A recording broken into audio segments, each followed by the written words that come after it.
Hey, everybody, and welcome to episode number 7 of the Habit Shift podcast. I am joined with my good friends Jeff, Sandy, and Sarah. I am Ian, and today we are going to be talking about diet. Wow, what a surprise! But we're going to talk about what makes a healthy diet, really, the composition of the diet, what qualities are we seeking in order to kind of manage caloric intake and all of that sort of good stuff. So a few points we're going to explore. I guess I know Jeff said beforehand he's got a couple of points written up. So I guess I'm going to turn to Jeff first to kick us off in regards to what makes a good diet for you, Jeff. Oh, well, that's a good question. Yeah. Go. Well, that's kind of changed over the years. It's kind of interesting. Growing up, I would say it was very much more of an intuitive kind of approach, not really thinking about the specifics of it. My mom always included fruits and vegetables at every meal, every feeding time. We had a lot of home cooked meals. And so it just sort of naturally was this less processed, I guess, kind of a diet. And then when I got into the whole fitness thing, then I did my stint in clean eating, which I think all of us have, where you leave out the nasty, horrible stuff, and you only eat the clean foods, and except when it's your cheat day and that kind of thing. And so and then I've kind of transitioned now much more to a much more relaxed approach to that, which is basically eating in a way that I find that makes my body feel good, which happens to be more minimally processed, lots of fruits and vegetables, whole grains, leaner meats, that kind of thing. And so I guess that would be kind of a summary of what I think a reasonably healthy in quotes diet might look like. I guess like going back to previous episodes when we tried to define health, we've got to kind of look at what is the overall end goal of the individual in terms of their diet. So I guess we need to kind of define what we're talking about in the first place. What do we mean? Yeah. What is a healthy diet? I don't know. What's your thoughts on that, Sarah? Yeah, that's the thing, isn't it? Because a lot of people think what's good for health is good for weight loss, and that's not always the case. If you look at Instagram over the past few years or whatever, or social media, and it was all about the avocado and nuts and this, so people could be eating what are really healthy foods, but they've got that, like, what do they call it, health halo, don't they, around it, where they think that they're doing the right thing, but actually calories are super high. And then you've got the reverse of that as well, where people are just eating anything to fit in with their calories. But we get our the basis, don't we, of what health. I remember when we did our training, I was a little bit disappointed to find that there was no optimal diet. I was kind of waiting for the holy grail of diets to be, this is it, this is what we should all be aiming for. And that wasn't what happened. It was just, we take our information from the blue zones where people live the longest, don't we? And that tends to be pretty much what Jeff's just sort of outlined, which is, lots of fruit and veg, lots of whole grains, quite plant-based, but with food, with animal products if you want. And that's the basis, isn't it? Really quite short and simple, but then that doesn't really take into account human behavior and our likes and dislikes. Yeah, we've got to look at some sort of like basic requirements of the body from just a general health perspective, really. And that's when we're talking about healthy. I think for me, with a lot of people, that gray area of health is absolutely humongous. And I think, like I call them margins, and people have generally quite large margins, but because of diet culture, automatically in their head, they believe they're like walking a very tight, fine line, when in reality, you can get away with quite a lot. Don't know what your thoughts are on that, Sandy. Yeah, I think people, like you say, just drawn to the fact that they think every health and, to diet and lose weight all evolves from just eating clean or, healthy. And but you're able to include, some other fun sort of foods as well. People just don't understand that and how it can happen. But I think it's just, from society and social media, and, you always get those people that are going to say, oh, I cut this out of my diet and I lost weight. And, so yeah, it's, I've lost my train of thought now. So yeah, what was the next question? It's all right. Don't worry about that. I guess for me, it always has to stem from, right, what are the person's goals? And I think most people generally have in mind a body compositional goal.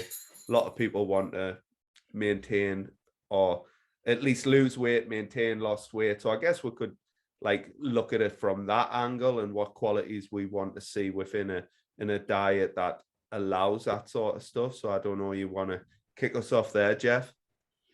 Yeah, well, I mean, it comes down to, at the physiological level, it comes down to the whole energy balance thing, which is consuming basically the right amount of energy to support your body needs, which takes into account your level of physical activity. And it also takes into account our unique genetics, because each of us is going to be a little bit different in the way that in our energy demands. And we've looked at some of those overfeeding studies that have been done, where some people, when you overfeed them in a very controlled environment where that you're actually giving them more than their body needs, then their body just ramps up and accounts for those additional calories that they take in, and they don't gain any weight, which is really fascinating. And then other people, you overfeed them and their body doesn't compensate at all for the additional calories, and they gain weight. And some of these overfeeding studies show these massive differences from person to person, 1,000 calories plus differences in this compensation effect. And so that's one factor, is that genetic factor. But then there's so then it really comes down to these different food choices, and maybe that's a good place to start. Is what kinds of things do you guys see as playing a role when it comes to food choices in managing your energy intake? Fruit and veg, protein. They're kind of the top ones, aren't they? I mean, you could live without the grains and the whole grains. I don't see why you would want to, but you could. Some people seem to think you can live without fruit and veg, but if you go down to studies, most of the diets, when I say diets, I don't mean diets as in lose weight diets. I mean people's food choices, if you like, tend to feature highly fruit and veg, plant-based foods. So, and I think that's one thing when you say plant-based, people think vegetarian, but that's not the case, is it? It's plant-based. We have a lot of plants in a diet, but that doesn't mean we don't eat meat, fish, poultry alongside. So I think that's probably one of the most important things. It's full of fibre, helps our digestion, keeps us fuller, and it's just full of all the vitamins and minerals and everything that we need. So I think most people, when they think of health, will think of fruit and veg. So that would be probably number one for me, alongside the protein. So yeah, I would say one other thing, kind of carrying on with what I was saying, and I'll just kind of say this briefly, but I would think about energy availability too, the energy in the food, because being full is one thing, but if you're not giving your body enough energy, but you're filling it up so that you're kind of blunting the hunger, then it can kind of catch up with you too. So you do have to keep in mind the energy that's available in there. It's easy to get hung up on low calorie this, low calorie that, where I think a lot of people with their dieting, especially if they're trying to lose weight, they think, okay, I'm going to try and eat as little as possible. So I'm going to eat salads and I'm going to eat this and that and low calorie. And I think that can backfire over time too. Yeah, me personally, who has like a higher kind of energy demands than probably the average person, still the very base of my diet is protein, fruits and vegetables. And then I would say I supplement my energy requirements with a little bit more calorie dense food, because on the flip side, if somebody is super active, extracting all of those necessary calories from broccoli and watermelon and all of that sort of stuff, they're going to be pretty full and probably pretty uncomfortable. So it often is situational, but quite often from the very foundational level, what we do want is protein and like obviously fruit and vegetables, as Sarah said. How about you, Sandy? How about me? What do I like? Yeah, well, what qualities, is there any other areas that you see that's good within a person's diet, maybe mishaps that they kind of overlook or anything like that? I think, like what Sarah said, people do overlook vegetables. They think that they get enough in, but they really don't. They're really probably getting very, very minimal amounts of vegetables.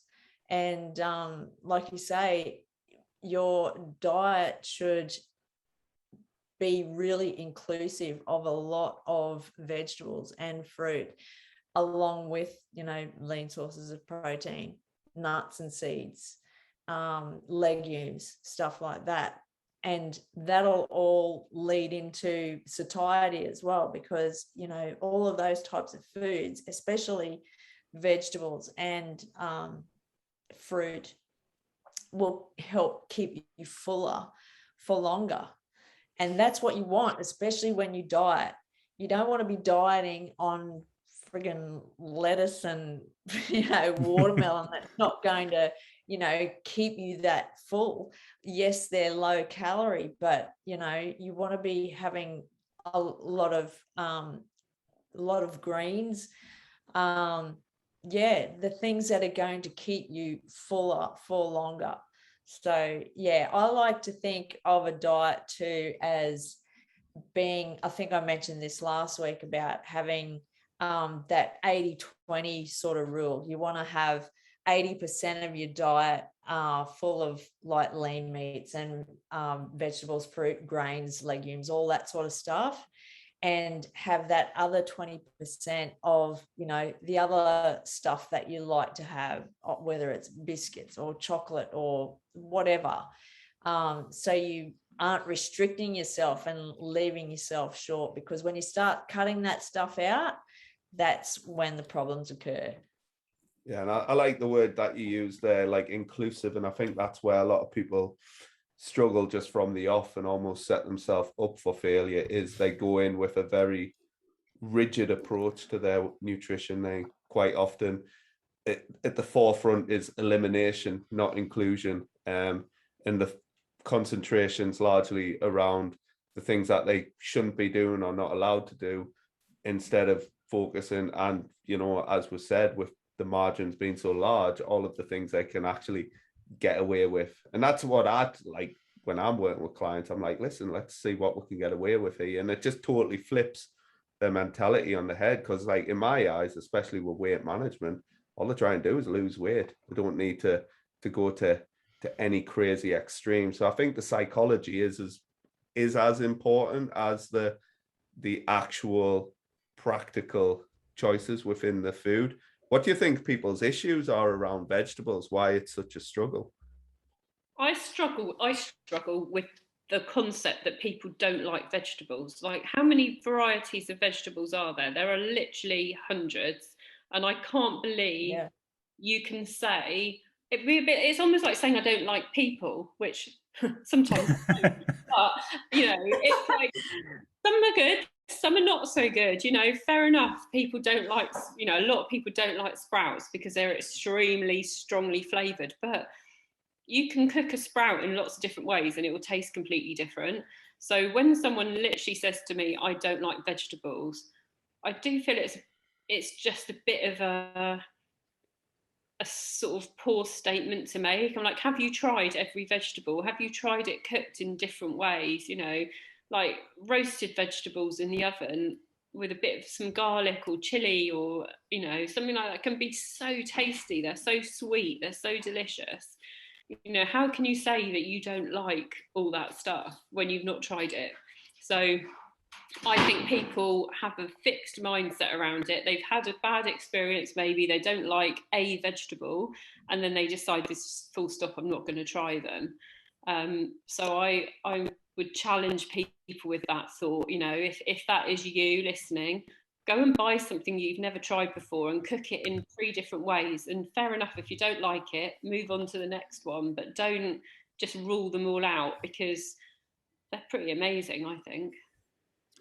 Yeah, you know, Ian had a good all- point about the psychology aspect of it when he was talking about that, and I think that that actually comes into play a lot with the vegetable thing, and it's something that in the approach that I use with parents with kids, and not applying pressure, and the language that we use around food, and trying to bring about neutrality when it comes to talking about food, so that broccoli is spoken of in the same way that brownies are.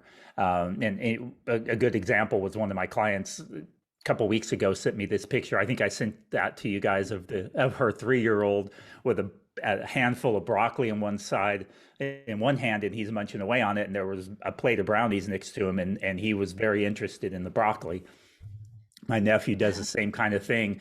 Just there's very much of a neutral approach to it, and I think that often when we're growing up, we have to be, we tend to almost promote the idea that vegetables aren't good. It's like you have to eat your vegetables in order to eat the good stuff, the dessert. So eat those gross boiled vegetables, and then you get to have dessert. And so then you grow up with this mentality that the only reason I eat vegetables is so I can get my dessert. It's not the good food. It's and so we kind of separate out food into these different groups of healthy and then good. And so I think it comes back to that psychology where we end up thinking of them negatively when we really shouldn't have. It's like we actually do enjoy them once we take the time, like you were saying, to kind of try some different things. There are different ways of preparing them, maybe putting different sauces on them, different seasonings, different varieties, and all of that kind of thing.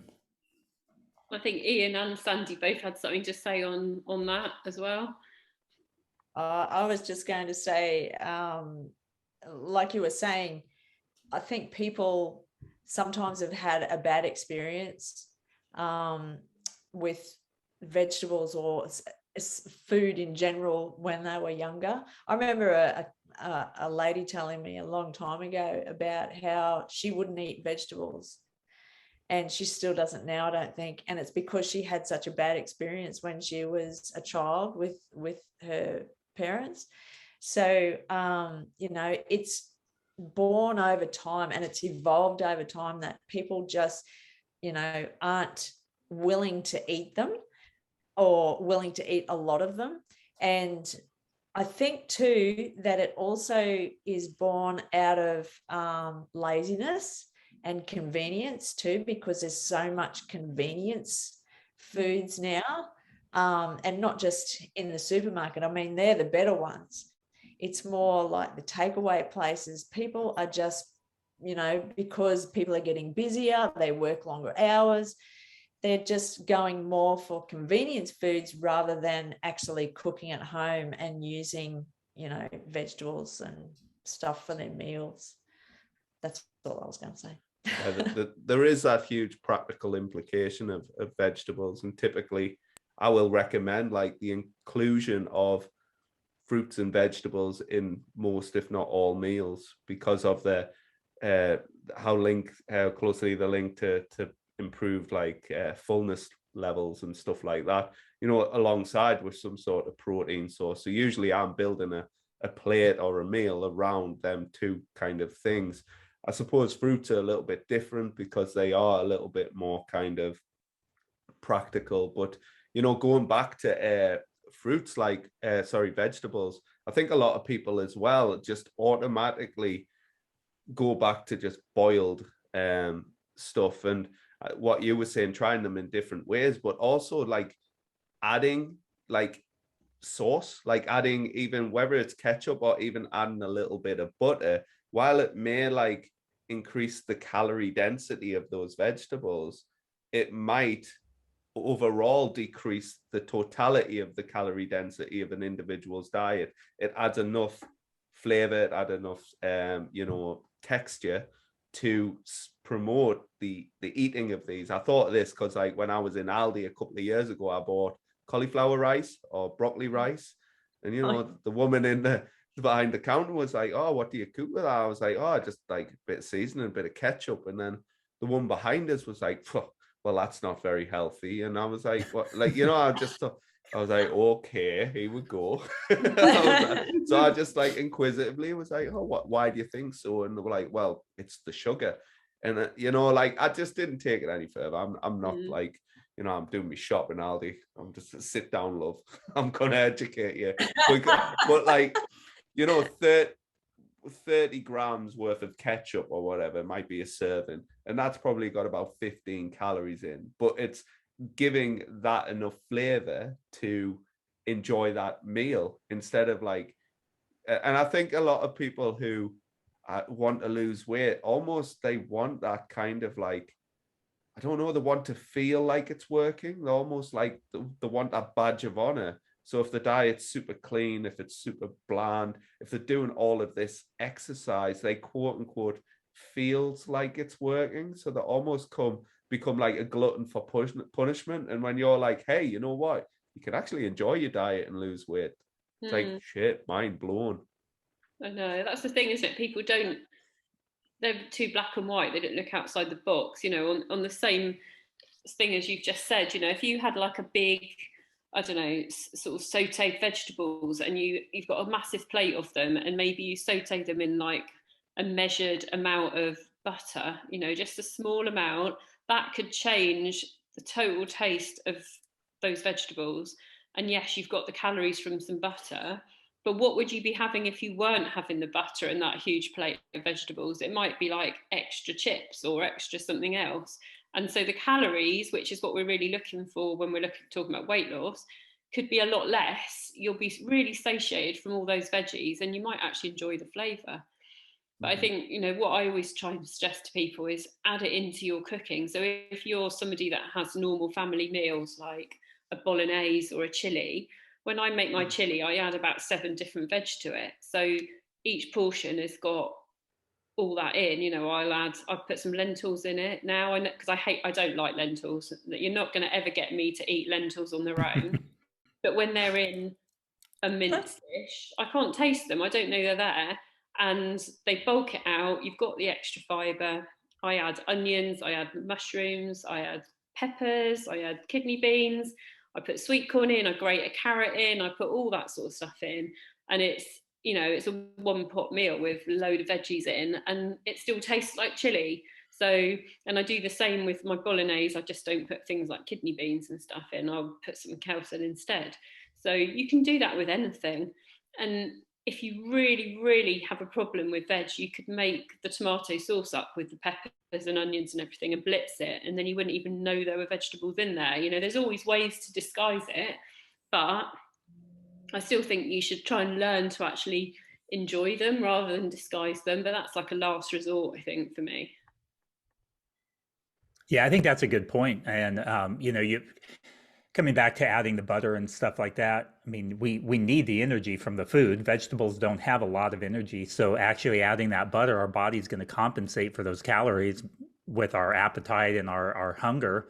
And so it is beneficial to actually add calories to the food that we're eating, especially if it's super low calorie, because it's not about just the growling in our stomach, but our body gives us other hunger kinds of signals. And so that can be important. Also, we know that when you start adding fat to your food, to your diet, to your meal, that it slows down your gastric emptying, meaning your food's going to stay in your stomach longer, so you're going to feel fuller longer. So that can, there's lots of things that we can do to, I think sometimes we get fixated on the calorie content of food, and we don't look at the different ways that different kinds of food, the fiber, the food volume, all of those things impact our appetite and our hunger. And when we get just kind of overly fixated on the calorie content, we can miss these other things that really help make the diet more enjoyable. Yeah. Absolutely. I think if we move on from vegetables, this has become the vegetable It has, podcast it's stuff a here. vegetable Yeah.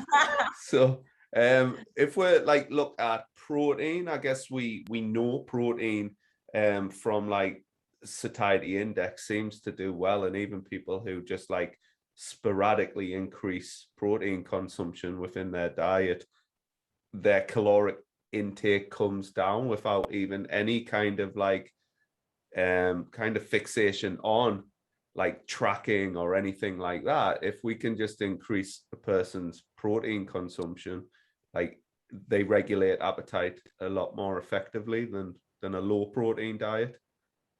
Yeah, and it's still something people seem to struggle with a lot. When you with the people that I've sort of worked with, when you actually look at their intake as a whole, you know, breakfast, if it's cereal based or you know, bread based, 2 slices of toast for breakfast with marmalade or something, and then maybe a sandwich for lunch, or a soup, you know, because they're being good, so they're having a soup for lunch, and then might only really be getting their protein at tea time. So, you know, I've had guys that I've worked with that when I first look at their diets, they're only intaking probably about 40 to 50 grams of protein a day, which, you know, for say a 6 foot guy that's trying to exercise and everything else, it's just not enough. But it's sort of not on people's radars, I think, unless they've sort of come into this space and they've kind of listened to things that people like us say. I don't think people really get it. No, I think protein's something that people generally struggle with, not just on its own, but as well as in terms of quantity as well. Because like, you know, I've added an egg like to the breakfast, and they're having like, which got about 6 grams of protein. So we're not just looking at protein from a satiety perspective. We want it because we have something called, we've got energy balance, which refers to our total calories in and out, but we've also got something called protein balance. So we're always breaking proteins down, but you know, we're generally only synthesizing protein in 2 occasions: when we eat something full of protein and when we train with resistance. So, you know, there's that as well, especially when people get older, like that signaling becomes dulled a little bit. So they need more protein to kind of to account for that. So protein's like really important, not just from a like satiety point of view, but from also like that kind of future-proof point of view. In my end, I call it like almost like the pension contributions. And if we can get lots of protein feedings in across the day, it's just like putting another penny in the pot, if that makes sense. I like that. I like the pension contributions. I might steal that. Well, if I see a social media post, I know where that's going. But I'll also talk about that in terms of exercise as well. You know, you want to be able to enjoy your body when you're older. So if we can, you know, eat protein, I don't know, do you have a minimum recommendation of how many feedings per day or whatever? I think it depends where people are starting from, but you know, if they're not tracking, then I just try and say get something at each meal. And, you know, if you're one of my clients, we had a conversation yesterday, and she said, "Oh, you know, I was really hungry mid-afternoon, so I had 2 pieces of toast and honey." And we sort of said, "Well, you know, that's the sort of time that a protein yogurt, you know, some of the flavored ones that are out there now are quite nice to eat, and you can have up to 20 grams of protein in one of those. Doesn't really feel like you're eating anything that's particularly good for you, if you like, but it probably would have served her better than 2 bits of toast and honey, because she'd already had cereal-based breakfast." So, yeah, it's one of those things, isn't it, that I think, I can't even remember what you said. I've done a Sandy now. I've forgotten. Yeah, how many protein meals? Oh yeah. So yeah, I try to say, you know, at the least just have it breakfast, lunch, and dinner, and then if you feel the need or you need to get more, then add some snacks in. But I think people can overdo it as well. I think people can get over obsessed with protein. It seems to be either people have hardly any, or they're trying to get it in every single thing that they eat, which again is kind of like, just find that mid ground, you know. And sipping BCAs between protein feedings and as well. Yeah. On that note, what are some things you do, Sandy, with your clients as far as protein? Are there tricks that you use to help them get more, ways of encouraging them? No, just the normal thing of trying to spread it out, like Ian said, throughout the day, is the best approach.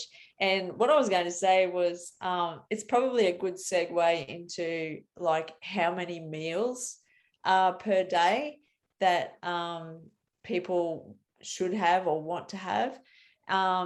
So I was just going to say, what do you guys think of how many meals? Because when I say it to clients, it's like, you know, it's up to you how many meals you have.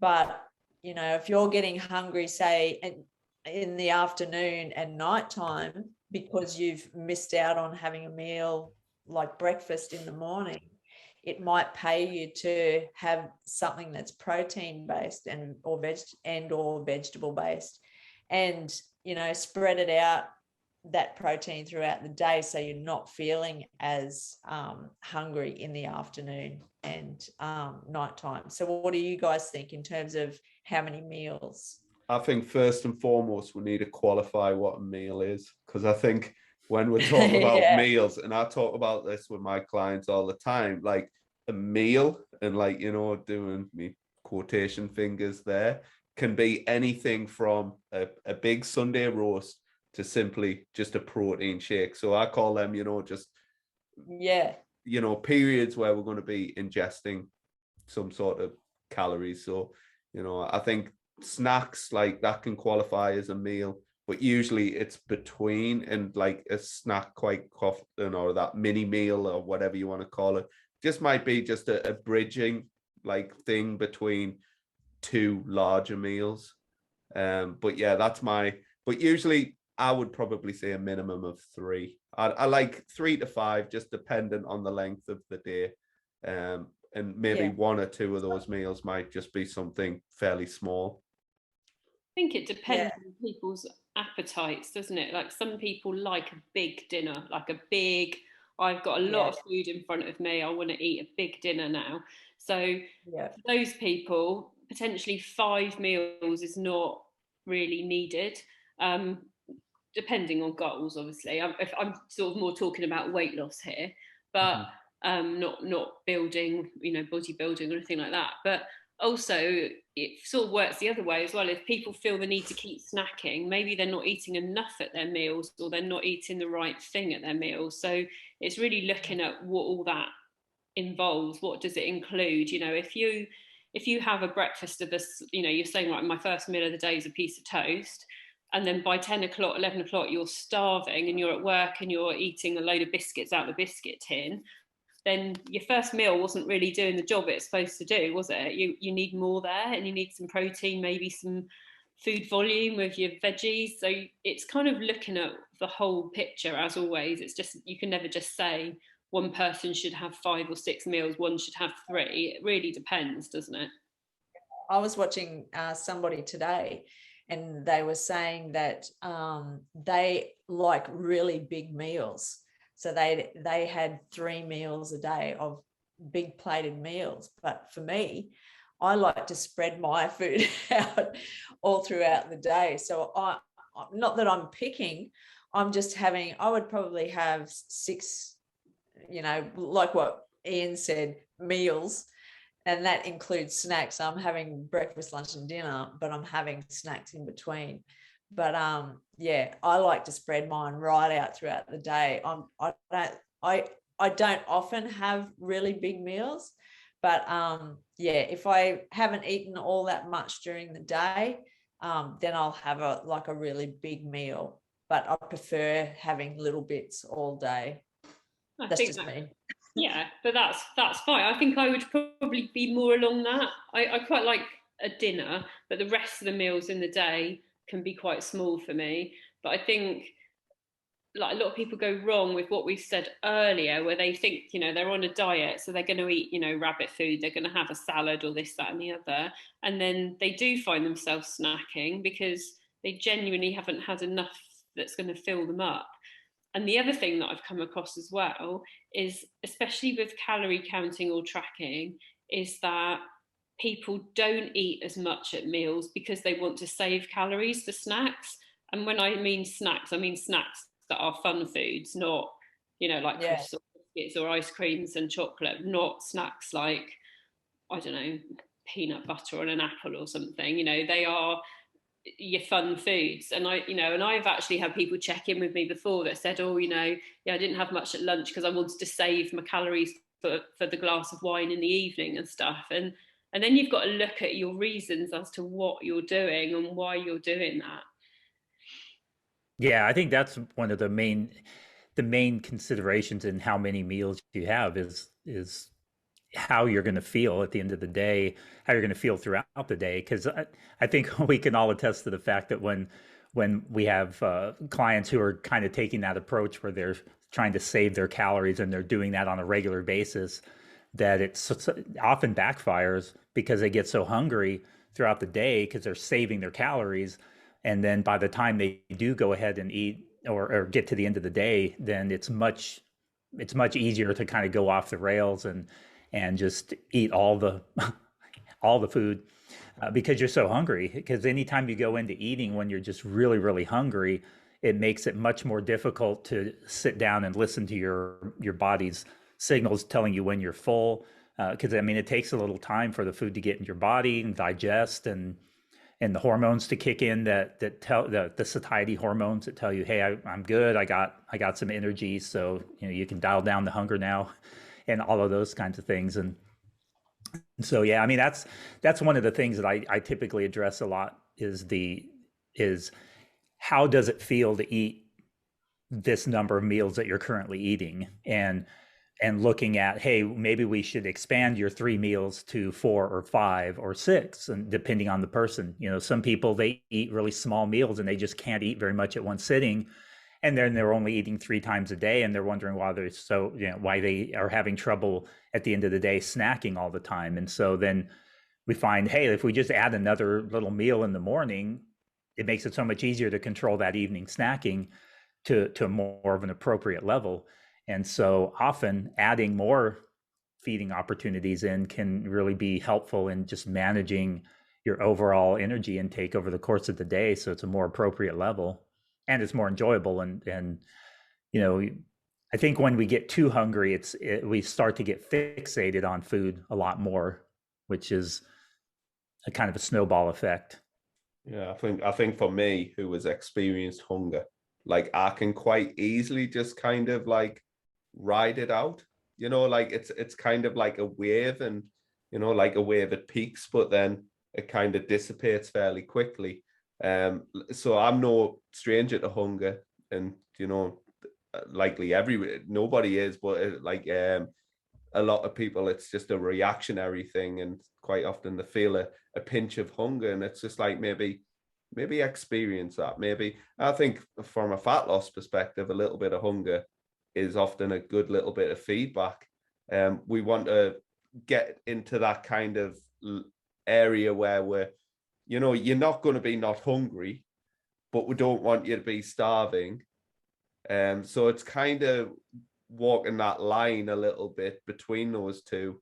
But also we want to kind of factor in foods that we enjoy. We know fine well that if people have an overly processed diet, and if they're trying to kind of restrict a more processed diet, like they're going to really struggle with like those hunger signals and energy levels, and they're going to miss out on a ton of like fiber, and the gut health's probably going to suffer and all of that sort of stuff as well. So yeah. I think people are quite scared of hunger, aren't they? I think it's one of those things that, like you said, food is so readily available that, you know, I hate this. It's really cliche because people always go, oh, when my grandparents were young, you know, they didn't have the food available. And they didn't. So they did literally have their 3 meals a day. Whereas now, no matter where you are, if you're driving, you're going to go into a service station, you're going to get fast food options, you're going to get the chocolate at the checkouts, you're going to have the drive-through Starbucks, you've got all of that available. If you're at home, you've got biscuits in the cupboard, you've got stuff everywhere. If in the office, people are always bringing in cakes or donuts, and they don't bring in apples and oranges, do they? They bring in donuts and pastries, and it's someone's birthday. And it's almost like the minute you've just said, the minute you feel hungry, there's something to fill that thing. So whether that's boredom for some people, you know, which we'll go into when we do our emotional eating podcast, but you know, there's never that real need for people to wait. And I think from a personal level for me, the times that I've done intermittent fasting, that does teach you about hunger, and it does teach you that those feelings pass. And you know, I'm not the biggest advocate of intermittent fasting, but it was really useful to get those hunger cues, because you know when you are genuinely hungry and you need a proper meal, rather than a bit bored and a bit peckish, which isn't a physical hunger at all. Yeah, I use a hunger scale with people, and often when I'm trying to help them start to recognize the different levels of hunger, because it's not uncommon for people who've been dieting a lot to have kind of suppressed their feelings of hunger too, and to not really have a good way of gauging that. How, am I really hungry? You know, how hungry am I? And so this hunger scale is often a nice little tool to help them to start to recognize different levels of hunger. Where is it just a small level of hunger? Okay, if that's a small level of hunger, then you know I can wait to eat for a little bit, and also helping them figure out what levels of hunger is it where they feel best when they eat a meal too. And so when they go into a time when they're just ravenously hungry, they start to realize, oh yeah, well, when I let myself get super hungry, that's when I tend to kind of go off the rails.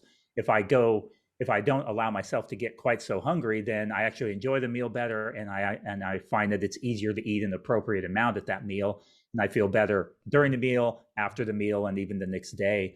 And they also will find too, if they go into a meal and they're not hungry at all, that the food's not particularly as enjoyable because you're just not hungry. And so sometimes it can be helpful to kind of figure out for individuals, hey, where along this hunger scale, what level of hunger do I feel best with when I go into a meal? And then that can help us then figure out what's an appropriate number of meals and time between meals to eat too. Find that kind of helpful.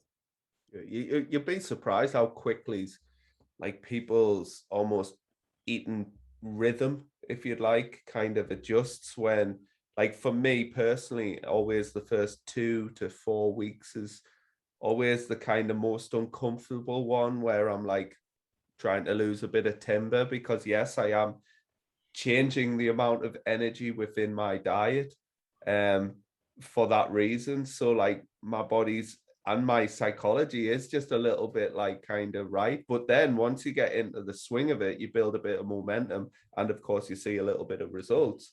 You kind of like, oh, it just almost becomes a new norm.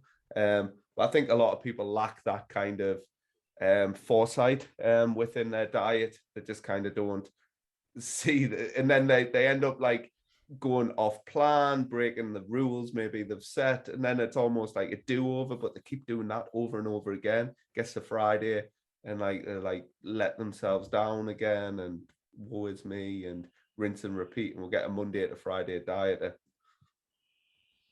Yeah, absolutely. I usually have like a hunger checklist as such, like to go back over with people. So, you know, if people are saying at 4 o'clock they're starving hungry, you kind of go, well, work back, you know, did you have protein at lunchtime? Did you have enough food volume? Are you actually thirsty? Or have you drunk enough? You know, or it could be that you actually genuinely are hungry and you need to have a snack then.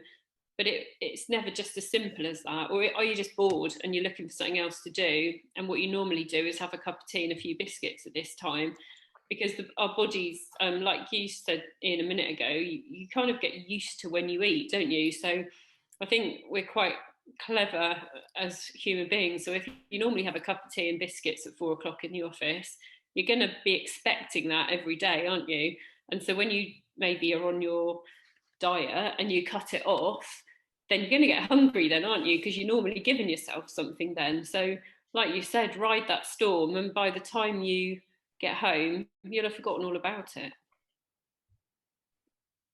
Yeah, it's hard when people are very focused on the hunger as well. You know, if they're just thinking about the food and how hungry they are, you know, typically we just make that just magnifies things further. And especially if you put yourself on this rigid diet, and you put foods on a pedestal, that even makes things harder. Like we mentioned, the psychology of dieting as well. Mm-hmm. Well, what do you guys think about satisfaction coming into play when you're talking about food choices and managing hunger and adhering to whatever dietary approach you've decided to follow? Do you guys find satisfaction as an important playing an important role in that? I wouldn't eat my diet if I didn't enjoy it. No, I think you have to enjoy it, and I think that's where people go wrong, is that they try and do things because it's diet rather than it is something that they enjoy. And if you can't enjoy your food, I mean, like for me, I've never been a fan of diet food, if you like. So I would rather have a smaller amount of, say, a full fat Greek yogurt than I would a Muller Light that's got no protein in, that's going to fill me up. Tastes really artificial, but it might be, I don't know, banoffee pie flavoured or something. I would rather have a small amount of a higher fat food.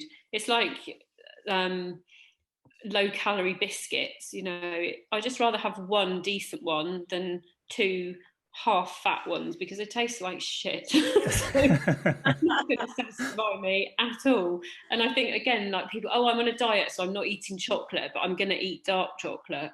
Well, if you don't really like dark chocolate, it's only a matter of time before you're given into the chocolate you do like. So I think, you know, it's if a bit of dark chocolate will satisfy that craving and you'll eat less of it, fine.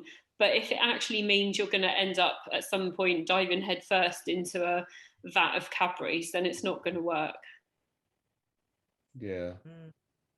Yeah, definitely. I was reading a research paper.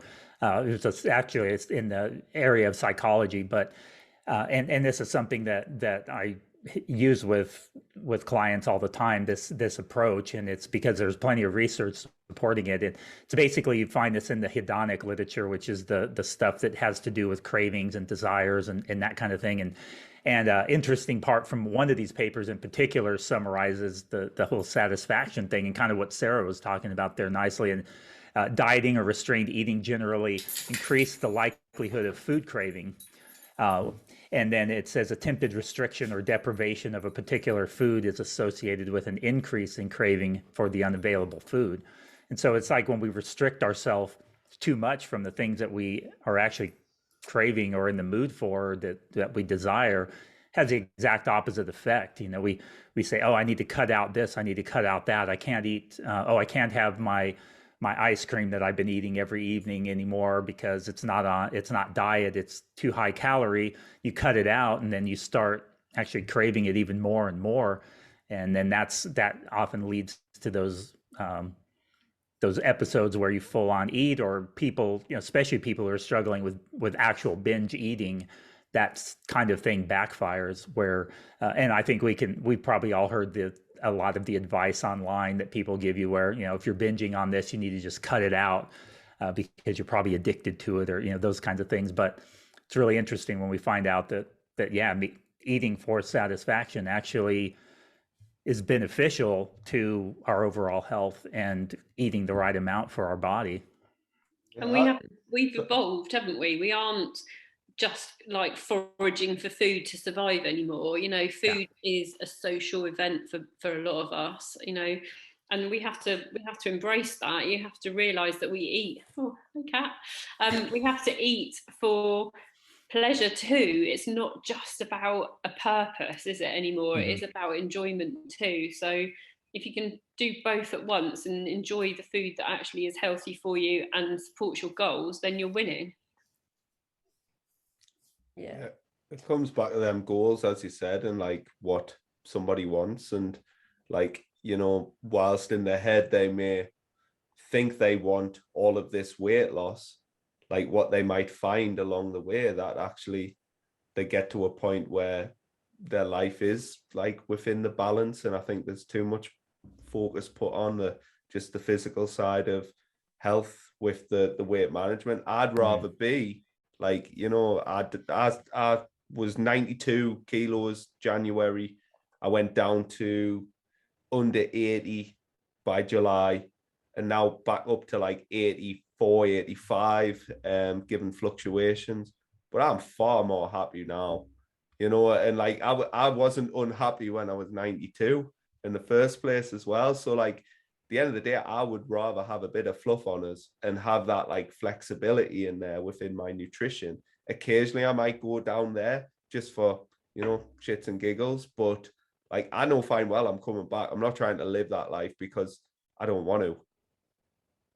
A lot of people see that, don't they? They see people online that have a certain body image or type that they might desire, but actually have no idea what it takes to sustain that body, and I have that conversation with clients a lot where they might pick a celebrity or somebody that they want to look like, and you think, well, they're not sitting having McDonald's at the weekend, and they're not having the takeout twice a week. They can't do that and look the way they do. They've probably got a chef, they've probably got a personal trainer. They don't have a lifestyle that is normal for most people. And then it comes down to, what are you prepared to compromise on? Are you prepared to not go out for meals all the time to look a certain way? Or would you rather just go and enjoy yourself and, like you say, be a little bit, I like that, fluffier and have a bit more of a life? It's all down to what you want. There's no right or wrong with it. It's what you're prepared to change and to live with, isn't it? Well, I think it's James Clear's book, Atomic Habits, where he talks about, like, listen, if you want to be a certain way, then seek people that are within that culture. So like if you are trying to be fitter and healthier, but you're still doing the same things that you would have previously done, same environment, same circle of friends, so on and so forth, it's doable. But there's going to be a lot of dynamic shifts within those relationships that is quite uncomfortable for them themselves and the other people in that relationship. So it's like, right, that's why, like, within a person's diet, I try and make it as kind of subtle as possible. So like if they're going out for food, if they'd previously have ordered a pizza, maybe they'll order a burger and nobody's any the wiser. They're not getting a salad or anything like that. It can be that simplistic. It doesn't have to be like all of this kind of like, right, girls, I'm on a diet. I'm not going out forever. It's like, is that realistic? Are you going to stick to that? And you look at these influencers and it's like, who are they? Like, what circle are they in? And quite often that is their life. That is their profession. That is their hobby. That is their social aspect of their life. And I'm just like, I'm not about that life. I love health and fitness, but like, I think there's a line that I'm not even willing to cross.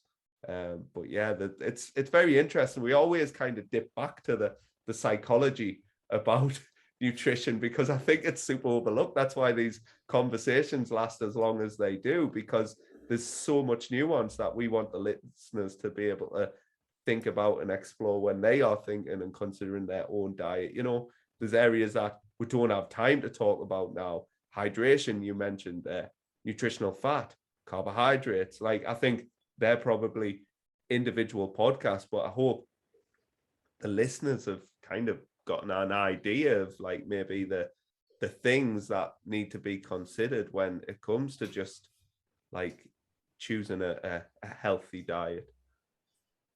Yeah, I think that's a good point. That I think it often gets overcomplicated on what is healthy, and we start cutting things out and trying to optimize nutrition. And I should eat this specific mushroom that's comes from a Tibetan mountainside because it's a superfood, and all of these different crazy things that we want to do, and Himalayan pink Himalayan sea salt and all these other crazy things that get thrown in there, and really it is much simpler as far as the content of the diet, and it really, yeah, it ultimately comes down to a lot of what we've been talking about today: the appetite, managing your hunger, providing energy for yourself, and eating in the amount of, or the number of times across the course of the day that works for you and that helps your body to feel good and all of that kind of thing. Do you think those are your top tips? Should we round up with our kind of top tips on health? Yeah. Healthy food. Take it over, Sandy. You can go. You've been quiet for a while. I haven't had anything to say.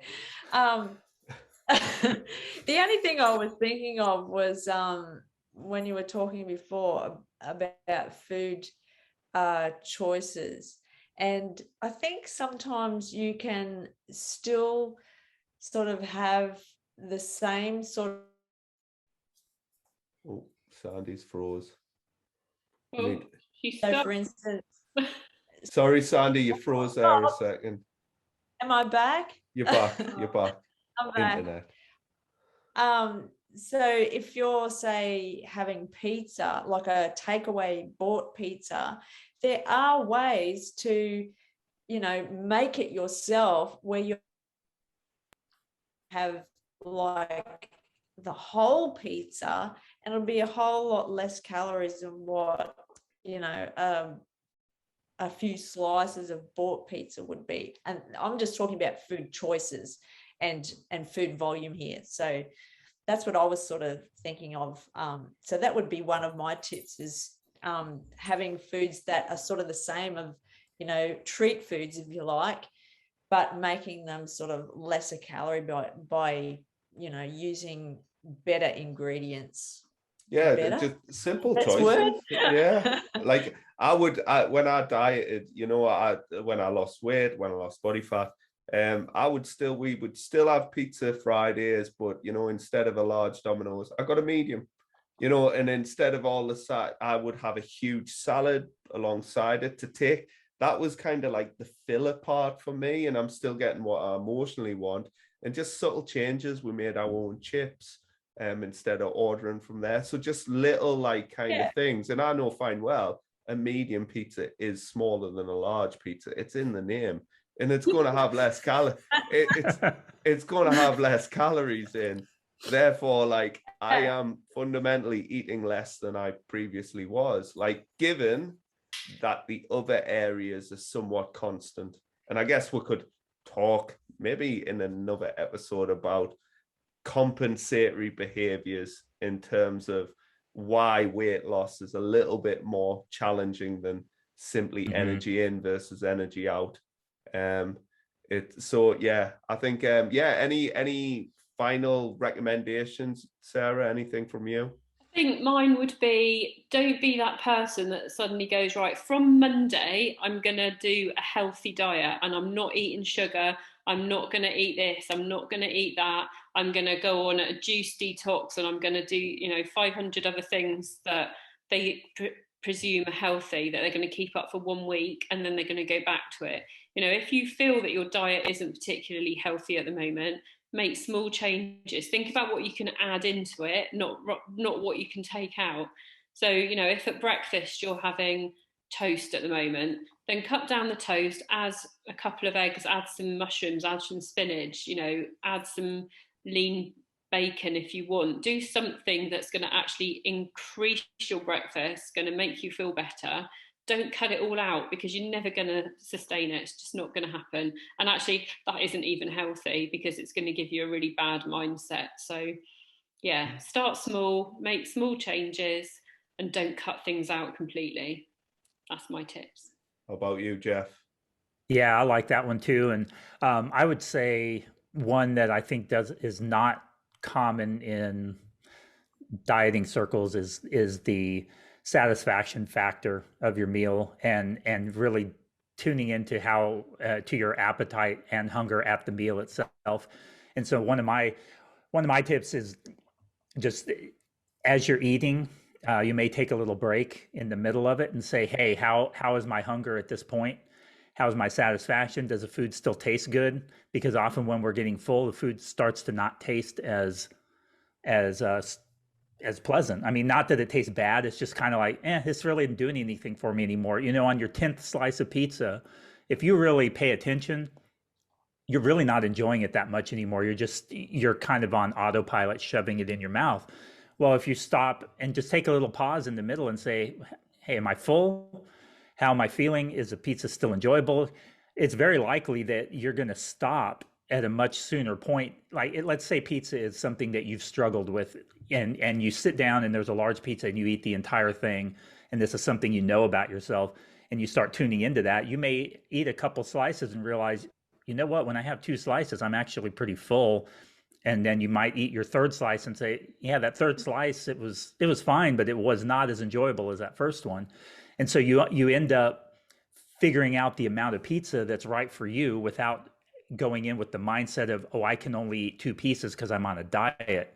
And so it's kind of coming at it from a different angle, from a psychological perspective, often has a much more positive and long-term impact on your eating habits, rather than going in with this restriction mindset. So, you know, that's something we can talk about more in the future, but that's a long way of saying my simple tip is tune into how the food and the meal is making you feel. And if you're done, if you're satisfied, then you stop eating then. Spot on. Yeah, I don't think I've got anything to add, but leaving pizza, I don't know about that, Jeff. You know, that's why I say, hey, you'll be probably equally as satisfied if you buy a medium versus a large. Like, yeah, me personally, I like to finish stuff. So I almost set myself up for success by getting the appropriate amount, you know. Yeah. Like, it's a like buffet kind of mentality. Like, if it's there, I'll eat it. And I kind of know myself. Yeah. So like, I know that I will eat regardless of how hungry I am or not. Yeah. So don't put me in that situation, and I'll not put myself into that situation. So there's lots of bits to explore. But yeah, I think all in all, been another good episode. And I think beyond that, I would just like to thank people for listening. Please subscribe, leave a 5-star review on iTunes, because that helps podcasts grow, apparently. Make sure you're following us, make sure you're sharing us around, and we will catch you next week. Thank you very much, everyone. Thank you. Bye, everyone. Thank you. Bye. Bye.